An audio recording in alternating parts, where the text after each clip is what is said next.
Ndị be anyị ekenenu m unu ọzọ n'ụbọchị nke taa from Eastern News 24. A sị ndị be anyị ka ụbọchị nke taa mara na anyị mma. Anyị sị na anyị ga-adị ka echi na echi ada agwụ agwụ. Otu anyị kwuru otu akọ ya dịrịrị. Ise dịka o si dị, anyị wetakwara unu nnukwu ozi dịka anyị si kwuo unu nkwa na anyị ga-ewetara unu ozi bụ gbasara maka okwu ọbụla na-aga n'ala Igbo na ihe ọbụla na-eme n'ala Igbo. Anyị kwere unu nkwa na anyị ga-ewetara unu update ya n'iru akwụkwọ. N'ụbọchị nke taa o nwere ihe anyị wetara unu anyị ya like ka unu gee ya bụ ife ọfụma unu ga-esia ya unu adrọpụrụ anyị kọmentị unu ife ịchọrọ gbasara maka ya bụ ihe anyị wetara unu n'iru akwụkwọ. Dịka o si dị, o nwere ihe President Ọhaneze ndị Igbo onye a na-akpọ bụ IWUANYANWU nwere ife o kwuru gbasara maka ka ndị Igbo si wee bido and ka ndị Igbo si practice through federalism. Gee ya bụ ife ị ga-esia ya ka nkwụsị ya ebe a, mana gee ya bụ ife ka ịfụgasịa point niile onye gasị dị iche iche and ị ga-echa ya drọpụ kọmentị gị ife iche gbasara maka ihe okwu gasị n'iru akwụkwọ. All right, over to you, sir. I'm glad to be with you. Well, good morning, Chief. Good to have you on the program. Well, very quickly, 5 days ago or thereabouts. Good morning. Yes, sir.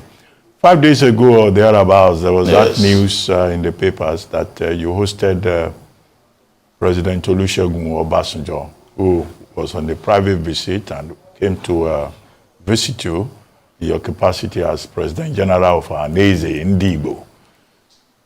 Can you hear me? I'm hearing you, yes, I'm hearing you. So, Ambassador Emuche said the meeting discussed, focused on mutual interest and that it was symbolic. You would like to share with us some of those issues of mutual interest that the leadership of NDIGBO discussed with President Obasanjo, and how symbolic, in your view, his visit was? Well, as I said earlier on, the visit was purely a private visit, obviously. But the situation in Nigeria today is so bad, so critical that it must be discussed when leaders meet. And I don't think anybody needs to be told the situation. Things are not good. And it is important to underline the fact that it is not proper to blame this government for what is happening, because this is a culmination of errors and failures of many past administrations. So, but the worst situation is in not taking steps, not taking action. I believe that the government, in the past few days, they have taken some steps which have given some confidence to Nigerians. When they have taken steps to suspend somebody who actually was suspected to have done a wrong thing. Mark you, she has not been convicted by any law court, but it's normal to suspend her if she's free, that if she's not found guilty, she will come back to her job. And she has also, the government has taken practical steps to show they identify with the sufferings of the masses by cutting down the entourage, because the entourage of the visit abroad is embarrassing. When we talk about over 500 people following an entourage, it's very embarrassing. So I think the president has shown further things must be done. One thing is clear. In 1914, when Lugard amalgamated Nigeria have got ethnic nationalities, people with different culture, people with different language, people with different religion. They were not the same. It was clear to us at that time that the survival of Nigeria will depend on our ability to manage our differences, to manage all these differences we have. And of course, our forebears before independence were able to manage it. The military intervention in 1966 was absolutely very unfortunate. It was the saddest thing that ever happened to Nigeria. Unfortunately, that is blamed on Igbos. But there was no reason for Igbos to topple that government, but it was blamed on us. Now, that particular government, before independence, they had a constitution, a true federal constitution, a constitution that could actually apply and try and bring without a lot of strain to people who have diverse background like Nigeria. We had a true federal constitution in 1960, 1963, and that worked for us. Later on, they changed to a unitary constitution, which is not right. Now, that is why we in Igbo land, we are saying, please, let us have a true federal constitution. What we are operating today is a unitary government. It doesn't work for a people who have diverse background. Take many countries. If you go to a place like Britain, you have Scotland, you have Wales, you have England, they have a constitution that binds them together and is working for them. It's not a unitary government. If you go to America even, America, we are supposed to be following the American Constitution. But what they have is not a unitary government. Every state in America have got a certain level of autonomy. Now, I believe that the government of Bola Ahmed Tinubu should take steps to see if we can actualize this restructuring of Nigeria. Without a proper restructuring, Nigeria will continue to have problems. There is no way this country can survive. Today, everybody is talking of presidency. In a restructure of Nigeria, the presidency will not attract so much attention as it does today. Because today, every power is vested on the president. As I said last time, for example, a child who is born in South or Southeast in the past 30 to 40 years has not even seen a train before. He doesn't know what it's all about. But we have borrowed money, and the whole money we borrowed was invested in railway line from Western Nigeria to Northwest. So these are some of the problems, because the people in power, the person in power, the people Southeast was not in power, South was not in power. These are some of the problems we have. Now, coming specifically to one of Igbos, our own is very serious. It's very, very serious. We feel very sad about what is happening to us. When we came together as one country, Lagos became a capital. Naturally, in every country in the world, people all work together to develop their capital.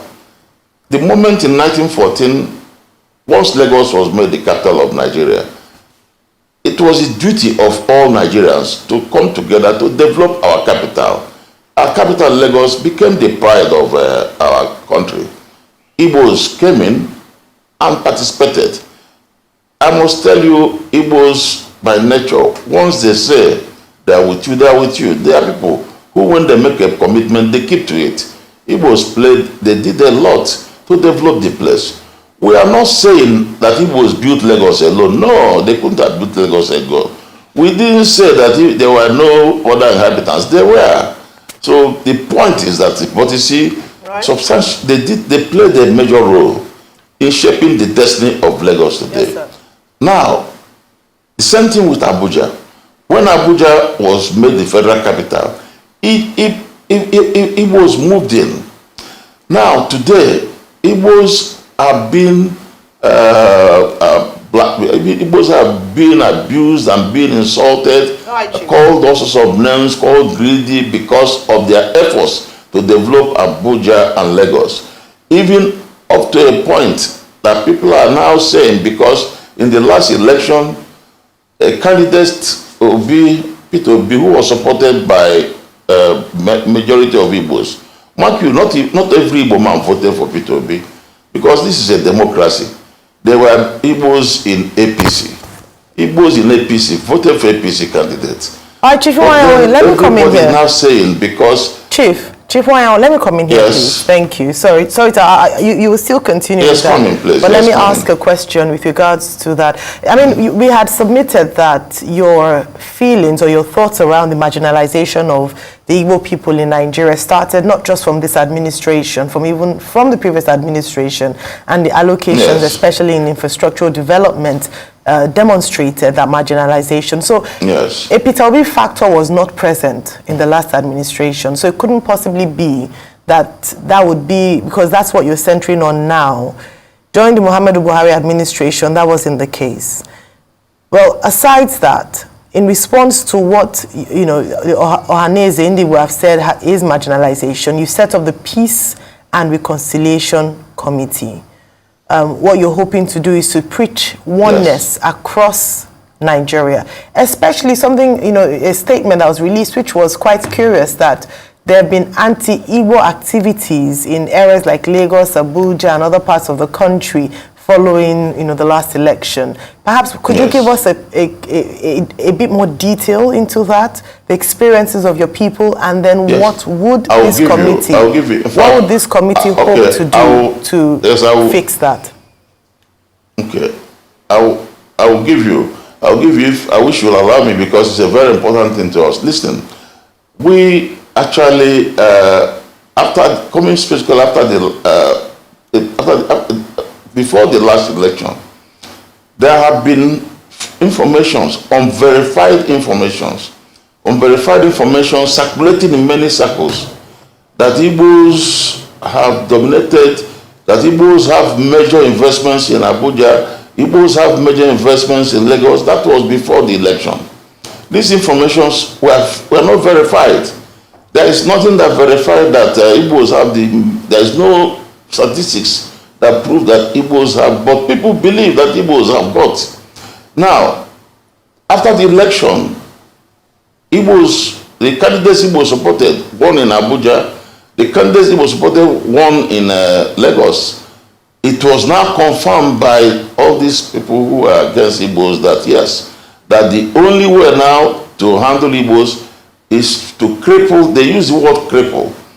Several meetings, clandestine meetings, have been held in places where people said that it is now important to cripple the Igbos, and that the way to cripple them is by crippling their businesses in Lagos, crippling their businesses in Abuja. These informations get to us. It gets to me as the leader of NDIGBO. I've got this information. I don't believe this information, but you see, when I see certain things happening, for example, suddenly after the election, Igbo buildings were being demolished in various places with excuses.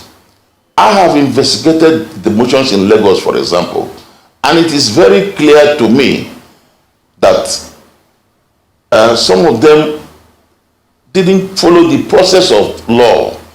Didn't follow the process of law of any civilized society. You cannot come to anywhere and start demolishing somebody's structure without telling him. In the first place, in every place, when a building is going on, if the person has violated the construction, the building people must go as first to mark it. But however, these people just come in without any court order, without they demolish them. This is not a proper thing. We have raised our objection, and I'm glad to observe that I think the government of Lagos State and all those doing this have stopped. I'm happy, because we are not objecting to government acquiring any property for overriding public interest. They can. It's a right of any government, but the government must follow the right. But if somebody have come into a place, invested his life saving, and suddenly he wakes up one morning and see the building demolished, a child goes to school, before he comes back, his house where he left the money was demolished. I think it's a very hostile thing, and I'm happy. Many right-thinking Nigerians are with us. I must tell you frankly that we have, even in Lagos, many people in Lagos are supporting us. So many right-thinking Nigerians are with us. So I believe that this is a very important point, because even there is also the threat that Igbos, whenever they have license for anything, it will not be renewed. Igbos may not get contract on that, but that of contract, to be honest, Igbos, most of the Igbos business contract don't get contract. They buy their contract. If you go to Abuja, most of the Igbo prosperous Igbo businessmen, they normally buy contract from other people. Okay, sir. Because we don't get it. Yes. Okay. So the truth about that, then, yes. Do you have anything to go ahead? Yes, I have a question. So sir. Now you're talking about the truth and listen. Let me tell you about the truth. Yes, talk about the Reconciliation Committee. This matter has become so much that myself, well, I'm now the leader. I have decided that the person is to have go to the fact and let Nigerians know the truth. One malicious falsehood against the Igbos was the Civil War.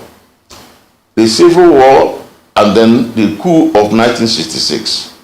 1966, Igbos were blamed for the coup. The coup was a military operation. Many other coups have come after that, led by other groups. I believe that, you see, it's unfair for Nigerians to break. The coup was very bad. We are not happy that great leaders like Ahmadu Bello, like Tafawa Balewa, and others were killed. But they forget to say that that coup failed. And the person who made it to fail was an Igbo man, a General Ironsi. And even Ironsi, who was eventually voluntarily given power by the politicians, was killed again. And that is how all this trouble we have started. And people have not said that even this secession, when we went to Abuja, Aburi in Ghana for peace conference, and at Aburi, we agreed on certain restructuring of Nigeria to make it easy for us in the south, southeast, and south to there. But it was violated. So this is how we talk about secession. The truth about it is that Igbos have invested. Yes, today, young Igbos are talking about secession. They are serious about it. They are serious because they don't see future for themselves in Nigeria. They don't see any future. They think in politics, they don't have a future. They think in business, they don't have a future. But we, the older ones, have been begging them and appealing to them that because we know there are potentials, there are a lot of opportunities. And above all, we believe in God Almighty. So this committee has been set up and they are we're going to produce our own story. We're going to produce our own story about the events in Nigeria from 1966. We're going to produce a book which we are going to keep in Nigeria for posterity to know the position of Igbos. Because today, a young Northerner, for example, will think Igbos hate Northerners by killing two great leaders from the North. It's not true. But when we put our story, this committee will put the story, it will be clear what the position is. The committee will also make contact with leaders in all the various ethnic groups and then find out. I'm not saying Igbos are angels. Igbos definitely must have made some mistakes. Igbos must have done things wrong in those places. So this, my Committee on Peace and Reconciliation, will also find out what Igbos are doing wrong in all the various places. And then we will try to make effort to get them through, because it's going not only to tell our story, but also to visit all these places, because Igbos are everywhere. Igbos, as you already know, are everywhere, and there's nothing we can do to stop them. They are there, and it is our culture and tradition.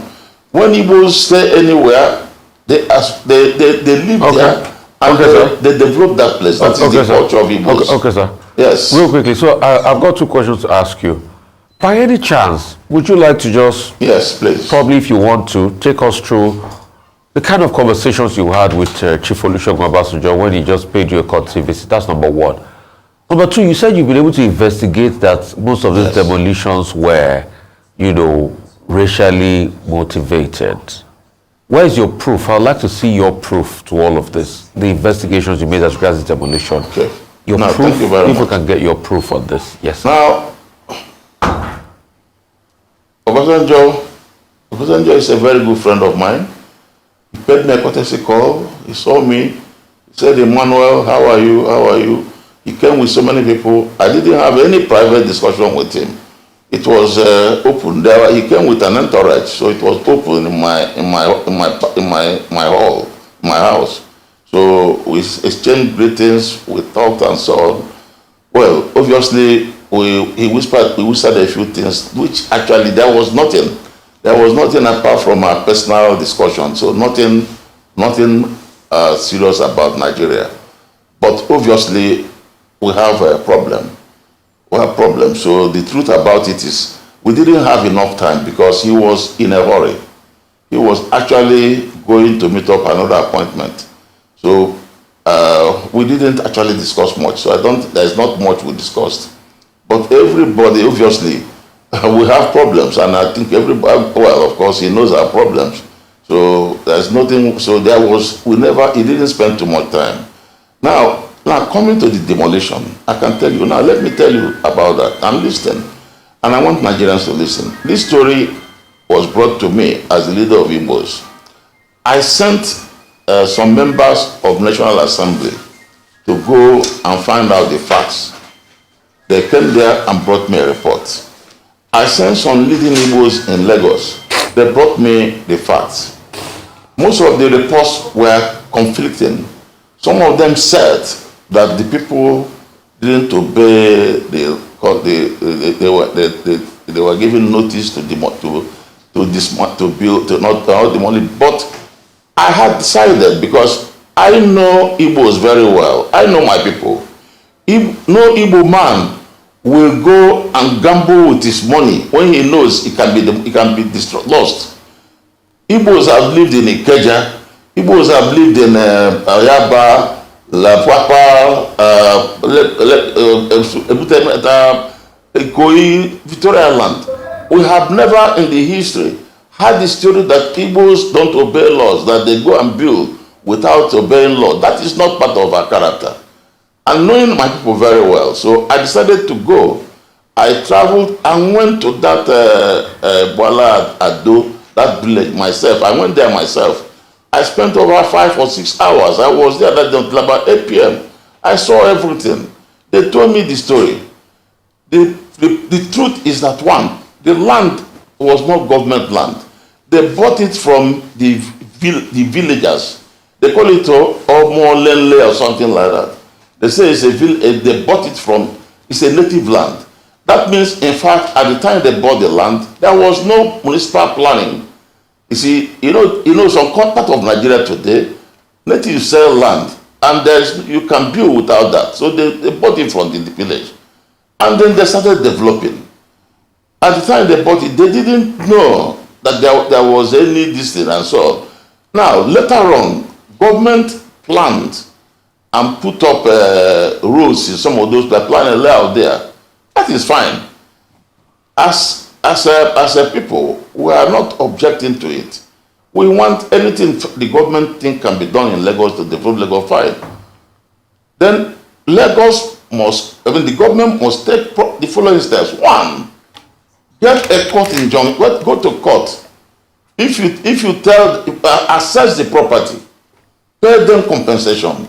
Because these people have bought it from the community, bought from villagers. They paid. It's not a government hand they lend with impunity. This is a land they bought from the owners, the native owners. They call them Omolele, something like that. So they should go to those people. Government should, first of all, value this land and pay compensation. That is all we want. We are not telling the government not to carry out their duty. Government has a right anywhere to do that, but the citizen must be, the evaluation, citizens should be paid. Chief? And if possible, given time. This idea of somebody going to somewhere before he comes back, his building is down. Chief, I think if you can hear me. So that is our position. We are not saying government should not demolish, but we said We are all Nigerians, and this time people are suffering. People are in difficulty. Part of the thing a government should do now to bring unity, peace, and happiness is to pay this, to promise these people, pay them that you are going to pay compensation. Chief, that's all we Chief want. Nwanyanwu, For example, again, if you there can is hear one me, man. if you can hear me.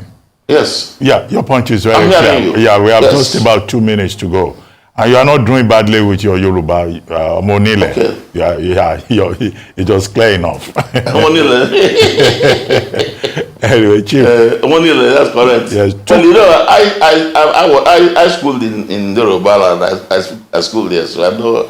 Okay. I schooled in Lagos. Yes. So very quickly, sir, this peace committee, who is going to head it? Well, I think who are the members? I was talking about, there is one other man. There's one other man. That man. There's one other man, Wajaku. He's an Eze in Lagos, one of the prominent Igbos in Lagos. He has been in detention because they said he mentioned the name of IPOB. This man has been in detention. Every effort to get him out, I'm not even sure, but I haven't been in touch with him. But by the time I went to Lagos about 3 weeks ago. By the time I went to Lagos, he was still in detention. Unless he was detained before Christmas, I was released. But this man, even if it's his bailable offense, I don't see why that man, Eze Wajagu, should be kept in prison. Because these are some of the things we believe in. Because it's a bailable offense. He didn't commit. He didn't commit treason. He didn't commit any offense. So we don't see why such a thing should happen. You know, and then let me tell you one thing again. You see, we believe that this thing can be corrected. You see, before so many years ago, there was a slogan everywhere: Igbo domination, Igbo domination. Everybody was saying Igbo domination.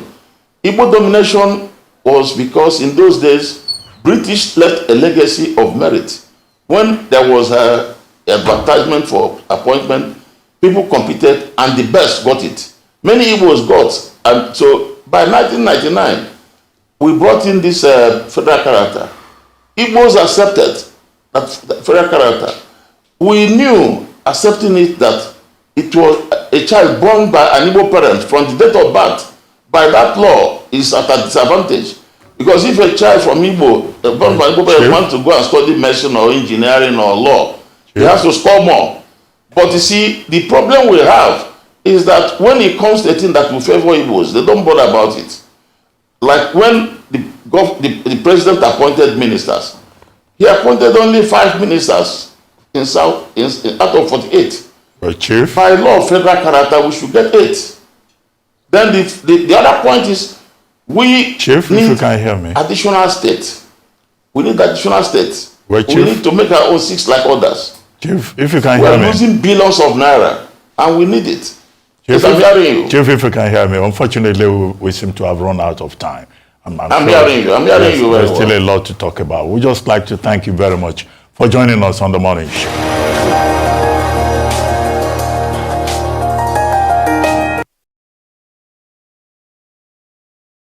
Igbo ọma na-ege ntị, daalụ nnenu. Kunu si na-esoro anyị na na-eme n'elu akwụkwọ na Eastern News 24. Ịnụgo n'ihe President Ọhaneze ndị Igbo kwuru, nke aha ya bụ Chief Iwuanyanwu. Ọ tọkasị aka ka ndị Igbo ji wee biri, ka ndị Igbo si eme before amajie ndị Igbo na 1914. Ọ rụtọgasị aka dịkwa ihe ọzọ kwere dị mkpa. Sị na ndị Igbo na-elive through federalism. Ọ bụ na-aghọta. And the fact will work as welfare before ihe dị aha wee mee. Dịka ịnụ ya bụ ife, ka ife nwere ike ikwu gbasịta maka ya bụ ife ndị a na-enwekwasị n'iru akwụkwọ. Kabara ka ịdrọpụra ya on the comment below. Alright, thank you once again for joining us at Eastern News 24.